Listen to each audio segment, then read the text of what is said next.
ಎಲ್ಲರೂ ಒಗ್ಗಟ್ಟಾಗಿ ಒಂದು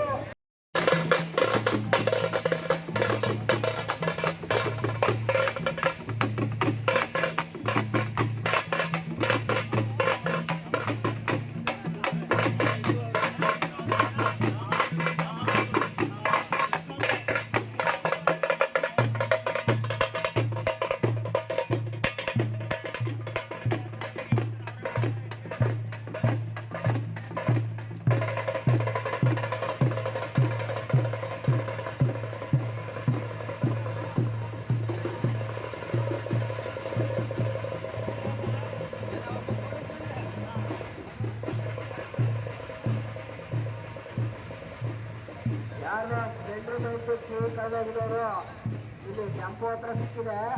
ಯಾರ ಬೈಕ್ನವ್ರು ಬಂದು ತಗೊಂಡೋಗ್ಬೋದು.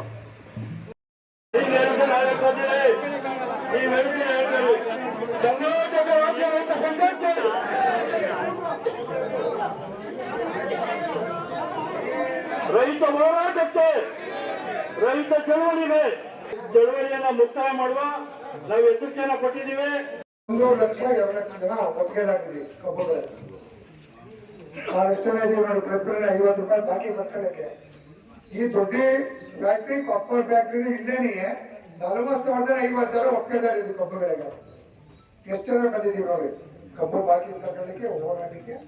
ಬರೀ ಬ್ರಿಲಿಯನ್ಸ್ ಜನ ದಯವಿಟ್ಟು ಏನೀಗ ಫ್ಯಾಕ್ಟ್ರಿ ಬ್ರಿಲಿಯನ್ಸ್ ಮಂಡ್ಯ ಜಿಲ್ಲೆ 5 ಜನ, ಒಟ್ಟು ಟೋಟಲ್ ಒಂದು 20 ಕಾರ್ಖಾನೆ ಇರ್ಬೇಕು ಕರ್ನಾಟಕದಲ್ಲಿ. ಅವ್ರು ಏನಾದ್ರೂ ಈ ತರದ್ದು ತೊಂದರೆ ಆದ್ರೆ ಹೈಕೋರ್ಟ್ಗೆ ಹೋಗ್ತಾರೆ ಮನೆ.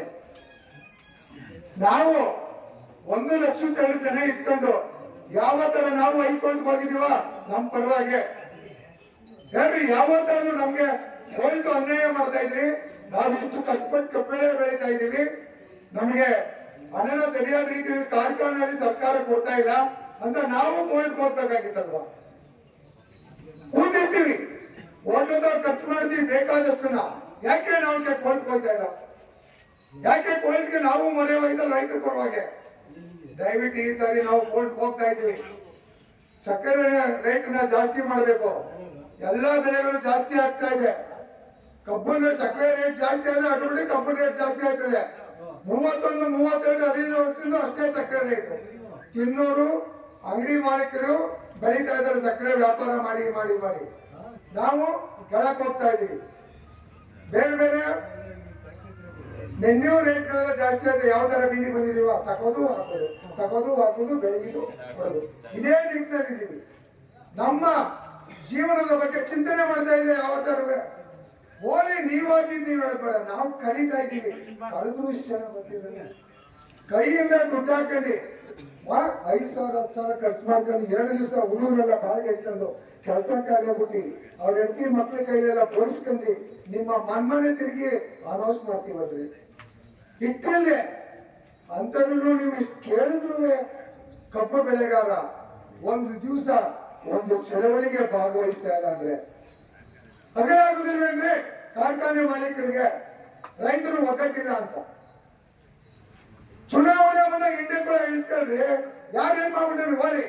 ಜನಪ್ರತಿನಿಧಿಗಳು ಯಾವ್ದಾರು ಕೇಳ್ತಾ ಇದ್ರಿ? ನಮ್ಮ ಭಾಗದಲ್ಲಿ ಎಷ್ಟು ಜನಪ್ರತಿನಿಧಿಗಳು ಬಾಕಿ ಇತ್ತು 50 ರೂಪಾಯಿ.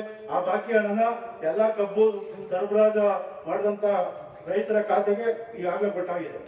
ಅದೇ ನಮ್ಮ ಕಾರ್ಖಾನೆಯವರು ಉತ್ತರ ಕರ್ನಾಟಕದ ಒಂದು 6-7 ಕಾರ್ಖಾನೆ ಬಿಟ್ರೆ ಅವರು ಕೂಡ ಇನ್ನೂ ಕೊಟ್ಟಿಲ್ಲ. ನಾವು ಕೇಳ್ತಾ ಇರೋದಿಷ್ಟೇ, ದೊಡ್ಡಪ್ಪ ನಾವು ಸಾಲ ಮಾಡಿ ಕಬ್ಬಡಿತಾ ಇದೀವಿ, ನೀವು ಕೊಡ್ತಾ ಇರ್ತಕ್ಕಂಥ ಬೆಲೆ ಏನೇನು ಅಲ್ಲ, ನಮ್ಮ ಉತ್ಪಾದನಾ ವೆಚ್ಚ ಜಾಸ್ತಿ ಆಗಿದೆ.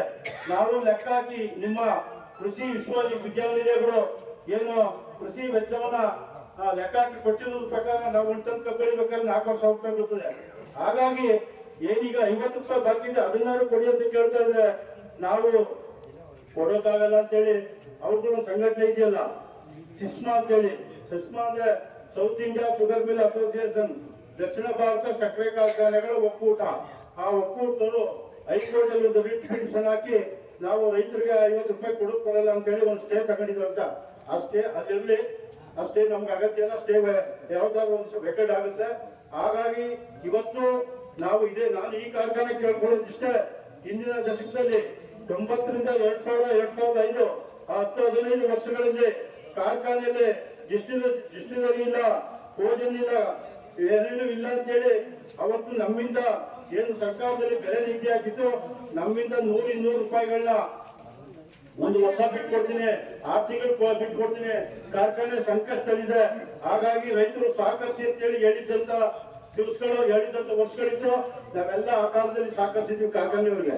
ನಮ್ ದುಡ್ಡನ್ನ 2 ವರ್ಷ 3 ವರ್ಷ ಬಿಟ್ಟು ಇಷ್ಟೆಲ್ಲ ನಾವು ಸಾಕಷ್ಟು ಇದ್ರು ಕೂಡ ಇವತ್ತು ಕೇವಲ ಇವತ್ತೇನು ನಾವು ಕಳೆದ ವರ್ಷ 6,60,000 ಟನ್ ಕಬ್ಬನ್ನ ನೀವು ಅದಿದ್ದೀರಿ.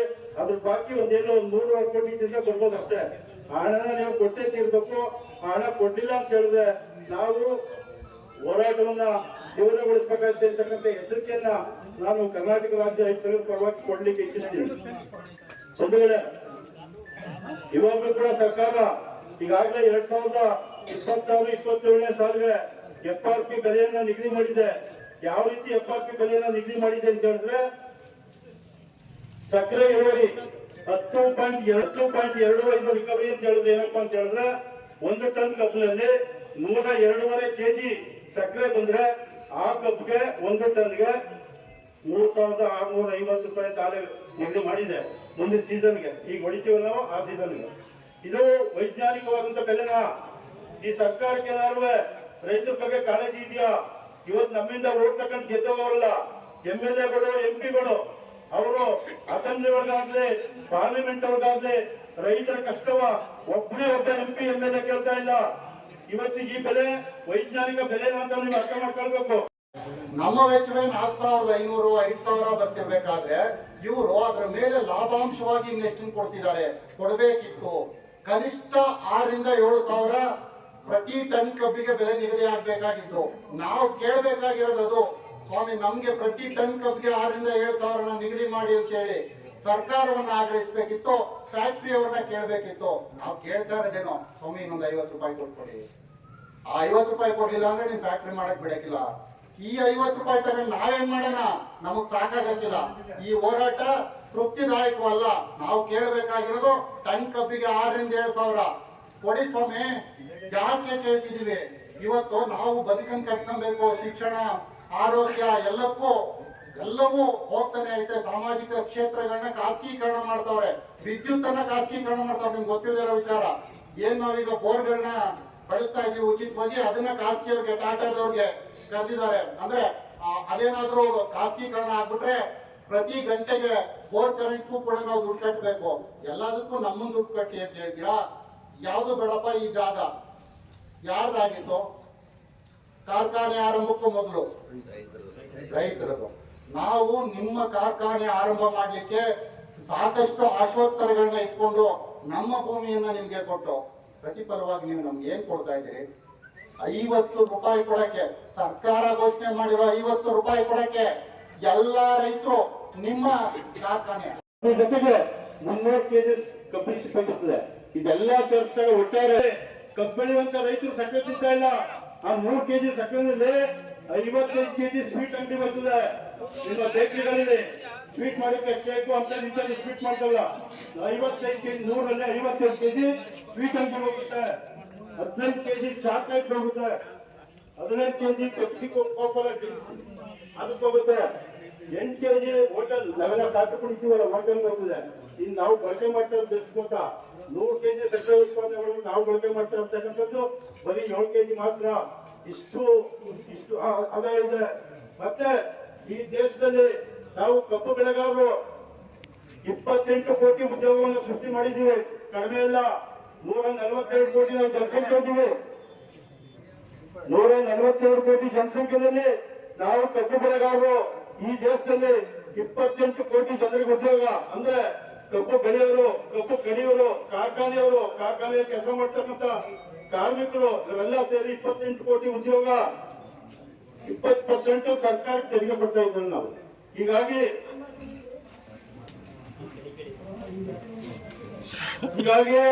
ನಾವು ಇಷ್ಟೊಂದು ಉತ್ಪಾದನೆ ಮಾಡಿಕೊಡ್ತಾ ಇದ್ರು ಕೂಡ ಇವತ್ತೇನೋ ಕಾರ್ಖಾನೆಯವರು ಕೇವಲ ದುಡ್ಡಿಗೆ ನಮ್ಗೊಂದು 50 ರೂಪಾಯಿ ಕೊಡಕ್ಕಾಗಲ್ಲ, ನಾವು ನಷ್ಟದಲ್ಲಿದ್ದೀವಿ. ಆ ಕಬ್ಬೆಲ್ಲ ಬಿಟ್ಟು ತೋರ್ಬೇಕು. ನೀವು ಕೊಡ್ಲಿಲ್ಲ ಅಂದ್ರೆ ಈ ಭಾಗದ ರೈತರು ಇವತ್ತು ಇಷ್ಟು ಜನ ಬಂದವ್ರು ಅಷ್ಟೇ. ನಾವೆಲ್ಲ ಫೋನ್ಗೆ ಕೇಳ್ಕೊಂಡು ನೀವೆಲ್ಲ ಬರ್ರಪ್ಪ ಅಂತ ಕೇಳುವ ಅಂತ ಹೇಳಿ ನಾವು ಮತ್ತೆ ಹಳ್ಳಿಗೆ ಹೋದ್ರೆ ಇಡೀ ಹಳ್ಳಿಯಿಂದ ಬರ್ತಿತ್ತು 90 ಬೇಸು ಮಾವಂತವ್ರೆ. ಅದು ನಾವು ಸರ್ಕಾರ ಕೇಳ್ಕೊತೀವಿ, ಇವ್ರ ಹತ್ರ ಅದು ಮಾತಾಡೋದು ಏನು ಪ್ರಯೋಜನ. ಹಾಗಾಗಿ ಅದೇ 10.25 ರಿಕವರಿಗೆ ಅಂದ್ರೆ 1 ಟನ್ ಕಬ್ಬದಲ್ಲಿ 102.5 kg ಸಕ್ಕರೆ ಬಂದ್ರೆ ಆ ಕಬ್ಗೆ 1 ಟನ್ಗೆ 3,650 ರೂಪಾಯಿ. ಅದೇ ನಮ್ಮ ಕಾರ್ಖಾನೆಯವರು ಹೇಳ್ತಾರೆ, ಚಾಮುಂಡೇಶ್ವರಿ ಸಕ್ಕರೆ ಕಾರ್ಖಾನೆಯವರು ನಮ್ದು 9 ರಿಕವರಿ ಬರ್ತದೆ, ಆದ್ರೂ ಕೂಡ ನಾವು 9.5 ರಿಕವರಿಗೆ ಸೇರಿಸಿ ನಾವು ಬೆಲೆ ಕೊಡ್ತಾ ಇದೀವಿ. ಇದ್ರ ಪ್ರಕಾರ 3,003 ರೂಪಾಯಿ ಅಂತ ಅವ್ರು ಹೇಳ್ತಾರೆ. ಈಗ ಇದು ಮುಂದಿನ ವರ್ಷದ ರೇಟು. ಹಾಗಾಗಿ ಈಗ ಏನು ಇದ್ದೀರಿ ನೀವು ಉಪಾಧ್ಯಕ್ಷರು, ನಾವೇನು ಇಳುವರಿ ಚಳವಳಿ ಮಾಡಿದ್ವಿ.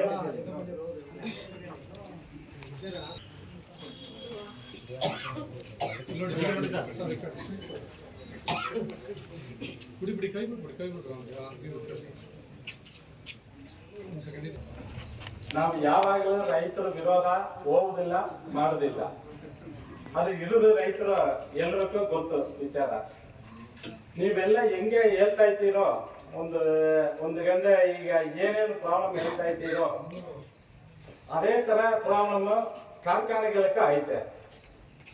ಏನಂದ್ರೆ ನಿಮ್ ಪ್ರಾಬ್ಲಮ್ ನೀವು ಈ ತರ ಮೀಟಿಂಗ್ ಮಾಡಿ ಹೇಳಕ್ ಆಗ್ತಾ ಇದೆ. ನಮ್ ಪ್ರಾಬ್ಲಮ್ ನಾವ್ ಏನಂತ ಹೋಗಿ ಗವರ್ಮೆಂಟ್ ಹತ್ರ ಒಂದು ಇದಕ್ಕೆ ಲೆಟರ್ ಕೊಟ್ಟು ಅದಕ್ಕೇನೋ ಒಂದು ಸಹಾಯ ಮಾಡಿ ಅಂತ ಕೇಳ್ತಾ ಇದ್ದೀವಿ. ಹೆಂಗಂದ್ರೆ ಎಲ್ಲಾರು ಮಾತಾಡೋದ್ರ ಪ್ರಕಾರ ಇದು ಗೊಬ್ಬರ ರೇಟ್ ಜಾಸ್ತಿ ಆಗಿದೆ, ಎಲ್ಲ ರೇಟ್ಗಳು ಜಾಸ್ತಿ ಆಗಿದೆ. ಈಗ ಡೀಸೆಲ್ ಜಾಸ್ತಿ ಆಗಿದೆ, ಉಳುಮೆ ಮಾಡಬೇಕಂತ ಟ್ರಾಕ್ಟರ್ ಇಟ್ಕೊಂಡು ಆ ರೇಟ್ಗಳು ಜಾಸ್ತಿ, ಎಲ್ಲ ರೇಟ್ಗಳು ಜಾಸ್ತಿ ಆಗಿದೆ. ಅದೇ ತರ ನಮ್ಗೆ ಏನಂತ ಕಬ್ಬು ರೇಟ್ ಮಾತ್ರ ಕಮ್ಮಿ ಇರುತ್ತೆ. ಅದೇ ಪ್ರಕಾರ ನಮ್ದು ಏನಾಯ್ತು ಅಂತ ಎಲ್ಲ ರೇಟ್ಗಳು ಜಾಸ್ತಿ ಐತೆ. ಸಕ್ಕರೆ ಯಾವಾಗಲೂ 31 ರೂಪಾಯಿ ಹಾಕಿ ಇಟ್ಟಿದಾರೋ ಒಂದು 10 ವರ್ಷ, ಇನ್ನೂ ಅದು ರೈಸೇ ಮಾಡಿಲ್ಲ, ಜಾಸ್ತಿಯೇ ಮಾಡಿಲ್ಲ. ಈಗ ನಾವು ಏನು ಕೇಳ್ತಾ ಇದ್ದೀವಿ ಆತರ ಗವರ್ಮೆಂಟ್ ಹತ್ರ, ನೀವು ಅದು 45 ಮಾಡಿ, ನೀವು 45 ಮಾಡಿ ರೈತರದ್ದು ಜಾಸ್ತಿ ಮಾಡಿ ಅಂತ ನಾವು ಕೇಳ್ತಾ ಇದ್ದೀವಿ. ಯಾಕಂದ್ರೆ ರೈತರು ಚೆನ್ನಾಗಿರುವಾಗ ಕಾರ್ಖಾನೆ ಇರುತ್ತೆ, ಕಾರ್ಖಾನೆ ಒಂದು ಲೆವೆಲ್ ಚೆನ್ನಾಗಿರುವಾಗ ರೈತರು ಬದುಕ್ತಾರೆ. ಇದು ಎರಡು ಒಟ್ಟಿಗೆ ಮಾಡಿ ಅಂತ ಹೇಳ್ತಾ ಇದ್ದೀವಿ. ಒಂದು ಉದಾಹರಣೆಗೆ ನಾವು ಇನ್ನೊಂದು ಏನಂತ, ನಮ್ದು ಹಂಗೆ ನೀವು ಹಿಂದೆ ಎಲ್ಲ ಹೆಂಗೆ ಅಂತ ಗೊತ್ತಿಲ್ಲ, ಒಂದು ಸಲ್ಫರ್ ಕೆಮಿಕಲ್ ಸುಣ್ಣ 2 ನಾವು ತಗೊಂಡಿದ್ದೀವಿ. ಅವಾಗೆಲ್ಲ ಏನಾಯ್ತು, ಹೋದ ವರ್ಷ 32,000 36,000 ಇರೋದು ಈಗ 1,10,000 ಆಯ್ತು. ಸುಣ್ಣ ಅದೇ 15,000 22,000 ಇರ್ತದೆ, ಈಗ 65,000 ಆಯ್ತು. ಈಗ ಹೆಂಗೆ ಗೊಬ್ಬರ ರೇಟ್ ಜಾಸ್ತಿ ಆಗಿದೆ ಅದೇ ತರ ನಮ್ದು ರೇಟ್ ಜಾಸ್ತಿ ಆಗಿದೆ. ಅದೇ ತರ ಗವರ್ಮೆಂಟ್ ಆ ತರ ನಾವು ಏನ್ ಕೇಳಿದ್ವಿ ಅಂತ, ನಮ್ಮ ಉತ್ಪಾದನೆ ಮಾಡೋದು ನಮ್ದು ಎಲೆಕ್ಟ್ರಿಸಿಟಿ ಪವರ್ ಅದೇ 1 ರೂಪಾಯಿ 6 ರೂಪಾಯಿ 50 ಪೈಸಾ ಅಂತ ನೀವು ತಗೊಳ್ಳಿ. ನೀವು ತಗೊಂಡ್ಮೇಲೆ ಅದು ಸ್ವಲ್ಪ ನಮ್ಗೆ ಅನುಕೂಲ ಆಗ್ತದೆ. ಈಗ ನಾವೆಲ್ಲ ಸೇಲ್ ಮಾಡೋದು 1 ರೂಪಾಯಿ 50 ಪೈಸಾ, ಅದು ನೈಟ್ ಟೈಮ್ ಎಲ್ಲ ನೀವು ನೋಡ್ತಿರಿಂದ ಬೇರೆ 30-40 ಪೈಸಾಗೆಲ್ಲ ಬಂದ್ಬಿಡುತ್ತೆ. ಅದು ತಗೊಳ್ಳಿ ಅಂತ ಎಲ್ಲಾ ಮಾಹಿತಿ ಎಲ್ಲ ಕೊಡ್ತಾ ಇದ್ದೀವಿ. ಆಮೇಲೆ ಸುಮಾರು ಟ್ಯಾಕ್ಸ್ಗಳೆಲ್ಲ ಜಾಸ್ತಿ ಐತೆ, ಆ ಟ್ಯಾಕ್ಸ್ಗಳು ಕಮ್ಮಿ ಮಾಡಿ ಅಂತ ಹೇಳ್ತಾ ಇದ್ದೀವಿ. ಈಗ ನಾವು ರೈತರು ವಿರೋಧವಾಗಿ ಕೋರ್ಟ್ಗೆ ಹೋಗಿಲ್ಲ. ನಾವು ಕೋರ್ಟ್ಗೆ ಹೋಗಿದೆ ಏನಂತ, ನೀವು 50 ರೂಪಾಯಿ ಕೊಡಕ್ ಹೇಳ್ತಿರಲಿಲ್ಲ, ಇದೆಲ್ಲ ನಮ್ಗೆ ಮಾಡಿ ಕೊಡಿ, ಸಕ್ಕರೆ ರೇಟ್ ಜಾಸ್ತಿ ಮಾಡಿ, ಈಗ ಪವರ್ ನೀವು ತಗೊಳ್ಳಿ. ಅದೇ ತರ ನಮ್ಗೆ ಇರೋದ್ರಿಂದ ಟ್ಯಾಕ್ಸ್ ಎಲ್ಲ ಜಾಸ್ತಿ ಮಾಡ್ತಿರಲ್ಲ, ಅದೆಲ್ಲ ಕಮ್ಮಿ ಮಾಡಿ ಕೊಡಿ. ನಾವು ರೈತರ ಜೊತೆನಲ್ಲಿ ಇದೀವಿ ಅಂತ ಕೇಳಿದೀವಿ ಬಿಟ್ಟು, ಅದಕ್ಕೋಸ್ಕರ ನಾವು ಕೋರ್ಟ್ಗೆ ಹೋಗಿದೀವಿ ಬಿಟ್ಟು ಕೋರ್ಟ್ಗೆ ಹೋಗಿ ರೈತರಿಗೆ ಬರ್ಬೇಕಾಯ್ತ ದುಡ್ಡು ತಡಿ ಮಾಡ್ಬೇಕಂತ ಏನಿಲ್ಲ, ತಡಿ ಆಗ್ಬೇಕಂತ.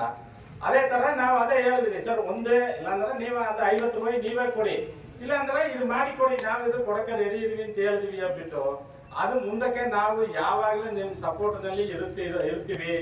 ಈಗ ಏನಂತ ನಮ್ಗೆ ಇದೆ ಲಾಸ್ಟ್, ಈಗ ಇವರು ಅನೌನ್ಸ್ ಮಾಡಿದ ಯಾವಾಗ ನವೆಂಬರ್ 8 ನಮ್ಮ ಕಾರ್ಖಾನೆ ಎಲ್ಲ ಯಾವಾಗ ಸ್ಟಾಪ್ ಆಗಿದೋ ಆ ಟೈಮ್ ಅನೌನ್ಸ್ ಮಾಡಿದ್ರು. ಅದೇ ಹೇಳಿದೀವಿ, ನೀವು ಲಾಸ್ಟ್ ಮಿನಿಟ್ ನೀವು ಅನೌನ್ಸ್ ಮಾಡಿ ನಾವೇನ್ ಮಾಡೋದು ಇದೆಲ್ಲ ಕೇಳಿದೀವಿ.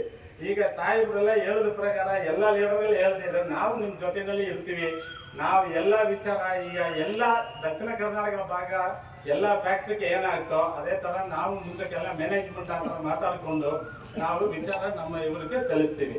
ಎಲ್ಲರಿಗೂ ಒಳ್ಳೇದಾಗಬೇಕಂತ ನಮ್ಮ ಅಭಿಪ್ರಾಯ. 2 ಮಾತು ಏನಿಲ್ಲ, ನಾವು ಎಲ್ಲ ಸಪೋರ್ಟ್ ಮಾಲಿಗೆ ಹೌಸ್ ಮಾಡ್ತೀವಿ, ನರ್ಸರಿ ಮಾಡ್ತೀವಿ, ನಾವು ರೈತರಿಗೆ ಏನೇನು ಸಪೋರ್ಟ್ ಇರ್ತೋ ನಮ್ಮ ಸ್ಟಾಫ್ಗಳು ಮುಂದುಗಡೆ ನಿಂತ್ಕೊಂಡು ನಾವು ಮಾಡ್ತಾ ಇದ್ದೀವಿ. ಯಾಕಂದ್ರೆ ಕಬ್ಬು ಕಮ್ಮಿ ಆಗ್ಕೊಂಡೇ ಬರುತ್ತೆ, ಶಂಕರ್ ಸಾಹೇಬ್ರು ಹೇಳಿದ ಪ್ರಕಾರ ಎಲ್ಲ ಕಂಪ್ಲೀಟ್ ಬಿಲ್ಡಿಂಗ್ ಎಲ್ಲ ಹಾಕೊಂಡೇ ಬರುತ್ತೆ. ನೋಡ್ತಿದ್ರಿಂದ ದೊಡ್ಡಿನಲ್ಲಿಯೇ ಒಂದು 500-600 ಎಕರೆ ಇಲ್ಲ ಈಗ. ನಮ್ಮ ಯೂಟ್ಯೂಬ್ ಚಾನೆಲ್ನ ಸಬ್ಸ್ಕ್ರೈಬ್ ಆಗಿ, ಲೈಕ್ ಮಾಡಿ, ಪಕ್ಕದಲ್ಲಿ ಕಾಣಿಸೋ ಬೆಲ್ ಐಕನ್ನ ಕ್ಲಿಕ್ ಮಾಡಿ.